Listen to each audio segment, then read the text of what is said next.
Devant la ville, le voyageur rencontra, à proximité d'un petit bois entouré d'une clôture, une troupe de serviteurs et de servantes chargés de corbeilles. Au milieu d'eux, dans un palanquin à 4 porteurs, était assise, sur des coussins rouges et à l'ombre d'un dais multicolore, une femme, la maîtresse. À l'entrée du bosquet, Siddhartha s'arrêta pour regarder le cortège. Il vit les serviteurs, les servantes, les corbeilles. Il vit le palanquin, et dans le palanquin, la dame. Sous des cheveux noirs relevés très haut, il vit une figure claire, très fine, très intelligente. Une bouche d'un rouge clair comme une figue fraîchement ouverte. Des sourcils soigneusement peints en courbe et élevés. Des yeux noirs intelligents et en éveil. Un col long et brillant qui s'échappait d'un corsage vert et or. Des mains immobiles, longues et étroites, avec de larges bracelets d'or aux poignets. Siddhartha vit combien elle était belle et son cœur en tressaillit de joie. Quand le palanquin fut tout proche, il s'inclina profondément et en se redressant fixa ses regards sur le visage doux et clair. Lut un instant dans les yeux intelligents que surmontaient les 2 hauts sourcils, aspira une bouffée d'un parfum qu'il ne connaissait pas. La belle femme fit, en souriant, un signe de tête imperceptible et disparut dans le bosquet, ses serviteurs derrière elle. « Allons, pensa Siddhartha. Voilà que je fais mon entrée dans cette ville sous un bien doux présage. » Il eut envie de pénétrer tout de suite dans le bosquet, mais il réfléchit et s'aperçut seulement à cet instant du mépris et de la méfiance avec lesquels serviteurs et servantes le considéraient à la porte du jardin. Il se dit « Je suis toujours un samana, je suis toujours un ascète, un mendiant, mais je ne resterai pas toujours comme je suis et je n'entrerai pas ainsi dans ce bosquet. » Cette pensée le fit rire. À la première personne qu'il rencontra sur son chemin, il demanda ce que c'était que ce bosquet et le nom de cette dame. Il apprit que c'était le bosquet de Kamala, la célèbre courtisane, et qu'outre ce bosquet, elle possédait encore une maison dans la ville. Il entra alors dans la ville. Maintenant il avait un but, et sans le perdre de vue, il voulut d'abord goûter le charme de la cité, s'en imprégner lentement. Tout l'après-midi, il déambula dans le dédale des ruelles, stationna sur les places, se reposa sur les marches de pierre. Vers le soir, il fit la connaissance d'un aide-barbier qu'il avait vu travailler à l'ombre d'une voûte.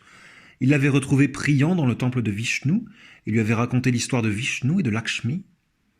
Il passa la nuit sur le bord du fleuve où il dormit auprès des bateaux, et dès l'aube, avant que les premiers clients ne vinssent dans la boutique du barbier, il se fit raser la barbe et tailler les cheveux, se les fit bien peigner et oindre d'huile fine.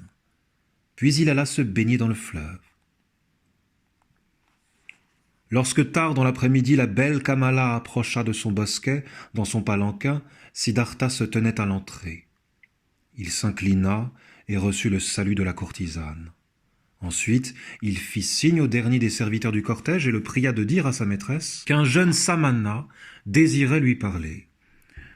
Le serviteur revint au bout d'un instant et l'engagea à le suivre. Sans mot dire, il l'introduisit dans le pavillon où Kamala était couchée sur un lit de repos et le laissa seul avec elle. « N'est-ce pas toi qui hier déjà te tenais à l'entrée de mon bois et qui m'as salué ?» demanda-t-elle. « Oui, c'est bien moi qui t'ai vu hier et t'ai salué. Mais ne portais-tu pas ta barbe hier et des cheveux longs, et n'avais-tu pas de la poussière dans les cheveux ? Tu l'as bien remarqué, rien ne t'échappe. Tu as vu Siddhartha, le fils du brahman qui a quitté son pays pour se faire samana, et qui en effet, pendant 3 années, a été samana. Mais maintenant, j'ai abandonné ce sentier et suis venu dans cette ville, et la première femme que j'ai rencontrée avant d'y mettre le pied, c'est toi. Voilà ce que je suis venu te dire, ô Kamala. Tu es la première à qui Siddhartha parle autrement que les yeux baissés. Désormais, je ne baisserai jamais les yeux quand je rencontrerai une belle femme. » Kamala eut un sourire et se mit à jouer avec son éventail en plumes de paon. « Et maintenant, demanda-t-elle, c'est seulement pour me dire cela que Siddhartha est venu me trouver ? Pour te dire cela, oui, et aussi pour te remercier d'être si belle. Et si tu le veux bien, Kamala, je te prierai d'être mon amie et de m'instruire, car j'ignore encore tout de cet art dans lequel tu excelles. » À ces mots, Kamala partit d'un éclat de rire. « C'est bien la première fois, mon ami, qu'un samana vient de sa forêt chez moi pour me prier de l'instruire. Il ne m'est jamais arrivé de recevoir un samana avec ses longs cheveux, ne portant pour tout vêtement qu'un vieux pagne usé. Nombreux sont les jeunes gens qui viennent chez moi, et parmi eux, il y a aussi des fils de brahmanes, mais ils y viennent dans de beaux habits. Ils ont de fines chaussures, leurs cheveux sont parfumés et leurs bourses bien garnies. C'est ainsi, mon ami Samana, que sont les jeunes gens que je reçois. » Siddhartha dit, « Voilà que tu m'as déjà appris quelque chose. Hier, j'avais déjà appris quelque chose aussi. Je me suis déjà défait de ma barbe, je me suis peigné la chevelure et j'y ai mis de l'huile. Ce qui me manque encore, ô femme délicieuse, c'est peu. De beaux vêtements, de fines chaussures, de l'argent dans une bourse. Sache que Siddhartha a entrepris des choses plus difficiles que celle-ci et qu'il a réussi. Comment ne viendrais-je pas à bout de celle que je me suis proposée hier, être ton ami et apprendre de toi les joies de l'amour? Tu verras, Kamala, comme je serai docile. J'ai appris des choses beaucoup plus difficiles que celles que tu m'enseigneras. Donc, pour l'instant, Siddhartha tel qu'il est, avec ses cheveux huilés, mais sans vêtements, sans chaussures et sans argent, ne te suffit pas. » Kamala lui répondit en riant, « Non, mon bon, il ne me suffit pas. Il faut qu'il ait de jolis habits et des souliers, de jolis souliers et dans sa bourse beaucoup d'argent et des cadeaux pour Kamala. Te voilà fixé maintenant, Samana de la forêt. Tu ne l'oublieras pas? » « Je ne l'oublierai pas, s'écria Siddhartha. Comment pourrais-je oublier les paroles qui sortent d'une bouche comme la tienne? Ta bouche, Kamala, elle est comme une figue qu'on vient d'ouvrir. Ma bouche est aussi rouge et fraîche et s'accordera bien avec la tienne, tu verras. Mais dis-moi, belle Kamala, n'as-tu pas peur du samana de la forêt qui est venu pour que tu lui enseignes l'amour? Pourquoi aurais-je peur d'un samana, d'un stupide samana de la forêt qui n'a vécu qu'avec les chacals et qui ne sait même pas ce que c'est qu'une femme? Oh, il est fort le samana, il ne craint rien. Il pourrait te contraindre, belle fille. Il pourrait t'enlever, il pourrait te faire mal. Non, samana, ce n'est pas ce que je crains. Est-ce qu'un samana ou un brahman n'a jamais craint qu'on pût venir l'assaillir pour lui ravir sa science, sa piété, ses pensées profondes? Non, car elles font partie de lui-même, et il n'en donne que ce qu'il veut en donner et à qui il veut en donner. Il en est tout à fait de même de Kamala et des joies de l'amour. Elle est belle et rouge, la bouche de Kamala, mais essaie de lui donner un baiser contre sa volonté, et de cette bouche qui sait prodiguer des délices, tu ne retireras pas la plus petite douceur. Tu as envie d'apprendre, Siddhartha? Eh bien, apprends encore cela. L'amour peut se mendier, s'acheter, se donner, se ramasser dans la rue, mais il ne se vole pas. Tu fais fausse route en t'engageant dans cette voie. Non, vraiment, il serait dommage qu'un beau jeune homme comme toi s'y prît aussi mal. » Siddhartha s'inclina en souriant. « Tu as raison, Kamala, ce serait dommage. Ce serait même grand dommage. Non, non, il ne sera pas dit que je perdrai une goutte des douceurs de ta bouche, ni toi une de la mienne. C'est entendu, Siddhartha reviendra quand il aura ce qui lui manque encore, des vêtements, des souliers, de l'argent. Mais dis-moi, douce Kamala, ne pourrais-tu me donner encore un conseil? » »« Un conseil? Pourquoi non? Qui refuserait de donner un conseil à un pauvre samana ignorant qui arrive de la forêt où il vivait avec les chacals? Cher Kamala, conseille-moi donc. Où dois-je aller pour trouver le plus vite possible ces 3 choses? Mon ami, ils sont nombreux ceux qui voudraient le savoir. Utilise tes connaissances pour gagner de l'argent et t'acheter des vêtements et des chaussures. Le pauvre n'a pas d'autre moyen pour se procurer de l'argent. Qu'est-ce que tu sais faire? Je sais réfléchir, je sais attendre, je sais jeûner. Rien de plus? Rien. Si, pourtant, je sais aussi faire des poésies. Voudrais-tu me donner un baiser pour une poésie? Je le veux bien, à condition que ta poésie me plaise. Je t'écoute.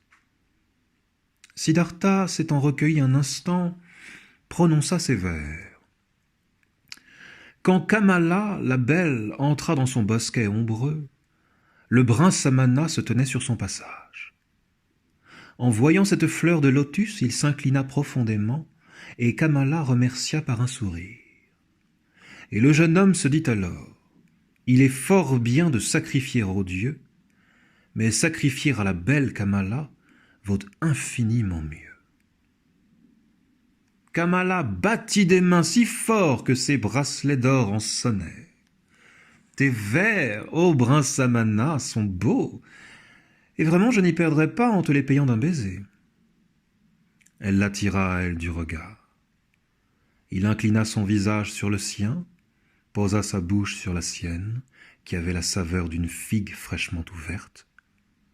Il fut long, le baiser de Kamala, et Siddhartha, tout étonné, sentit avec quel art elle lui enseignait ce que c'est qu'un baiser, avec quelle habileté elle procédait, comme elle savait l'éloigner d'elle un instant pour mieux le reprendre, et comme à ce premier baiser succédait aussitôt toute une longue série d'autres baisers bien ordonnés et d'un raffinement inouï, et chacun d'eux pourtant différent de ceux qui l'appelaient encore.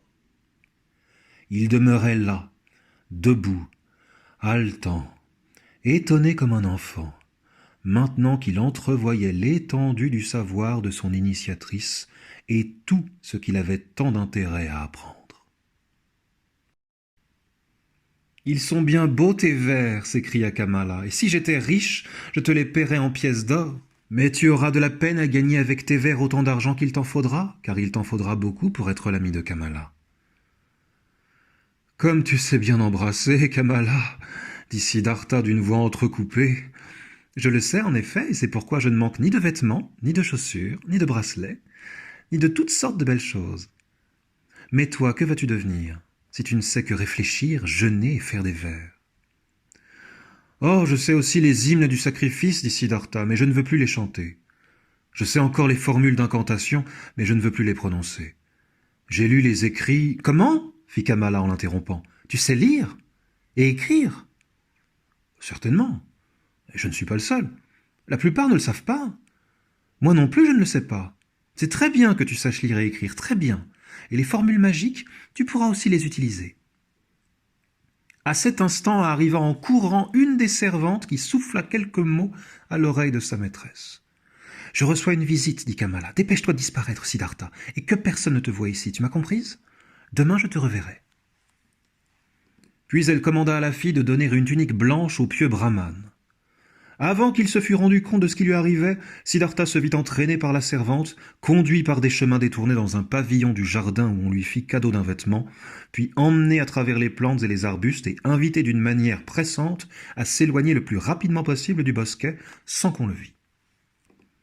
Il fit d'un cœur content tout ce qu'on lui ordonnait.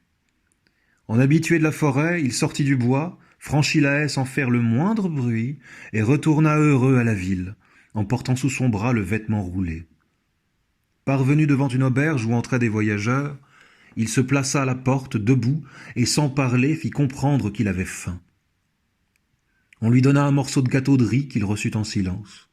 « Demain, peut-être, pensa-t-il, je ne demanderai plus à manger à personne. » Mais soudain, un sentiment de fierté s'empara de lui. Il n'était plus Samana, et mendier était indigne de lui. Il jeta à un chien son gâteau de riz et se passa de nourriture. La vie qu'on mène dans ce monde, se dit Siddhartha, est bien simple. Elle ne présente aucune difficulté. Lorsque j'étais encore Samana, tout était difficile, pénible, et pour finir ne menait à rien. Maintenant, tout est facile. Facile comme la leçon du baiser que me donna Kamala. Qu'est-ce qu'il me faut? Des vêtements et de l'argent. Ces buts-là sont tout proches et faciles à atteindre. Ils ne m'empêcheront pas de dormir. Depuis longtemps, il s'était fait indiquer la maison de Kamala dans la ville, et le lendemain, il s'y rendit. « Cela marche bien, lui cria-t-elle de loin. On t'attend chez Kamaswami, qui est le plus riche marchand de cette ville. Si tu lui plais, il te prendra à son service. Sois habile, Brinsamana. Je lui ai fait parler de toi par d'autres. Montre-toi prévenant envers lui, il est très puissant. Mais ne sois pas non plus trop modeste. Je ne veux pas qu'il fasse de toi un serviteur, mais que tu deviennes son égal. Sinon, je ne serai pas contente de toi. Kamaswami commence à vieillir et à aimer ses aises. Si tu lui conviens, tu auras toute sa confiance. » Siddhartha la remercia en riant, et lorsqu'elle sut qu'il n'avait encore rien mangé ni la veille ni ce jour-là, elle lui fit apporter du pain et des fruits et le servit. « Tu as eu de la chance, lui dit-elle, quand il prit congé d'elle. Toutes les portes s'ouvrent devant toi, les unes après les autres. Comment expliquer cela? Aurais-tu un charme? » Siddhartha répondit « Je te disais hier que je savais réfléchir, attendre et jeûner. Mais tu étais d'avis, toi, que cela ne servait de rien. Tu verras, Kamala, que cela est au contraire très utile. Tu verras que dans leur forêt, les stupides samanas apprennent beaucoup de jolies choses dont vous autres ici n'avez pas une idée. Avant-hier, je n'étais encore qu'un mendiant aux cheveux ébouriffés. Hier, j'ai déjà embrassé Kamala, et bientôt, je serai un marchand, avec de l'argent et toutes ces choses auxquelles tu attaches tant de valeur. »« D'accord, fit-elle. Mais sans moi, que serais-tu devenu? Et que deviendrais-tu si Kamala ne t'aidait pas? » »« Chère Kamala, dit Siddhartha en se redressant de toute sa hauteur, en allant te trouver dans ton bosquet, c'est moi qui fis le premier pas. Mon intention était de me faire initier à l'amour par la plus belle des femmes. À partir du moment où j'eus pris cette détermination, je savais que je la mettrais à exécution. Je savais que tu m'y aiderais. Je le savais déjà depuis ton premier regard à l'entrée du bois. Mais si je n'avais pas voulu? Tu as voulu. Écoute, Kamala. Quand tu jettes une pierre dans l'eau, elle descend vers le fond par le chemin le plus court. Il en est de même quand Siddhartha s'est proposé d'atteindre un but, d'exécuter un projet. Siddhartha ne bouge pas. Il attend, il réfléchit, il jeûne.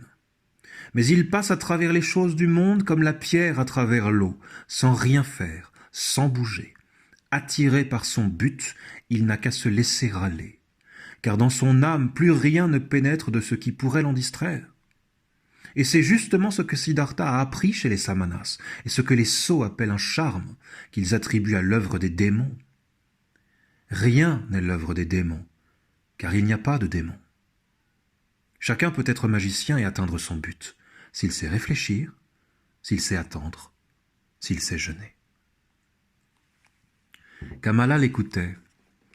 Elle aimait sa voix, elle aimait l'éclat de ses yeux. « Il est possible, dit-elle à voix basse, que ce soit comme tu dis, mon ami.